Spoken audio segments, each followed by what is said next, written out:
याच्यातला मधला कोंब काढायचा असा. हा हा मधला कोंब काढायचा. पानं पानं सगळे निवडून घ्यायची, ती चिरायची आणि लसूण मीठ मिरची आणि हरभऱ्याची डाळ किंवा मुगाची डाळ ती टाकायची, फोडणी द्यायची जिरी मोहरीची. नमस्कार मैत्रिणींनो, ही रानभाजीपैकी एक भाजी आहे, ती कोळूची भाजी आहे. तर तुम्ही पुढे बघितलं असेल की आमच्या आजीने ही भाजी म्हणजे कशी नेसायची, चिरायची. त्याचे पहिलं कोंब काढायचे, एक एक पानं निसायचे, चिरायचे एकदम बारीक आणि स्वच्छ पाण्याला एकदम धुवून घ्यायची 2-3 पाणी बारीक, ह्याच्यामध्ये माती असते तो. तर ही हरभऱ्याची डाळ आहे घरची, ती लसूण मीठ मिरची आणि जिरं आहे. तर आता आपण मिक्सरला एकदम बारीक करून घ्यायचं.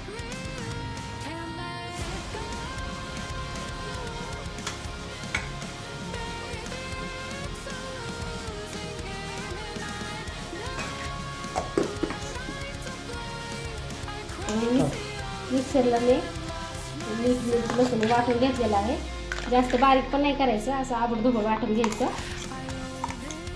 तर चला मी दाखवते तुम्हाला भाजी कशी बनवायची. तर मी गॅसवर कढई ठेवलेली आहे, त्याच्यामध्ये 2 पळी तेल टाकलेलं आहे. तर त्याच्यामध्ये थोडीशी जिरे मोहरी टाकून घ्यायची.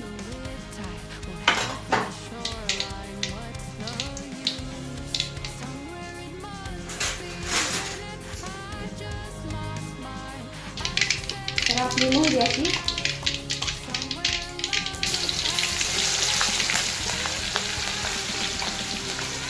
तेलात लगेच टाकून अशी मिरची टाकून घ्यायची.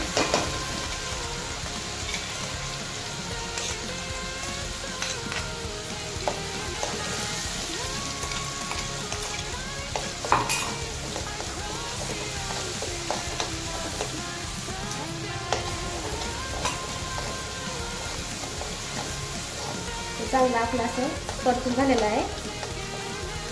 तर आपण आता ह्याच्यामध्ये लगेच भाजी टाकून घ्यायची.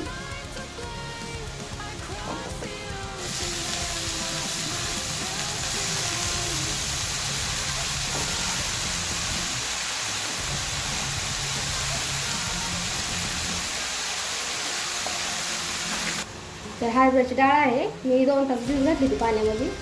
आपल्याला ह्याच्यामध्ये अशी लगेच टाकून घ्यायचे.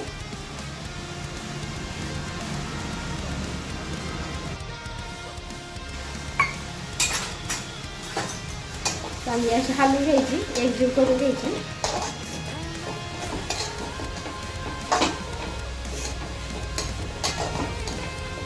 आणि आता हे थोडंसं मीठ टाकणार आहे. मीठ एकदम थोडंसं नॉर्मल टाकून घ्यायचं, कारण की मिरची वाटताना ना मीठ टाकलं होतं अर्धा चमचा.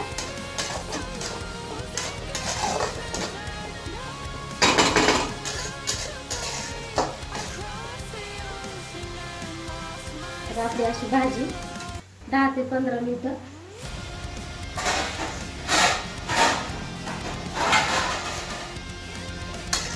अशी बारीक गॅसवर 10 ते 15 मिनिटं शिजवून घ्यायची. झाकून ठेवायचं.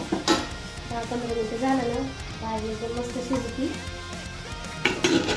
चला तर मग आपली भाजी शिजून झाली का बघूया. 10 मिनिटं झालेलं आहे. भाजीचा मस्त वास सुटलेला आहे. तर आपली भाजी शिजून झालेली आहे.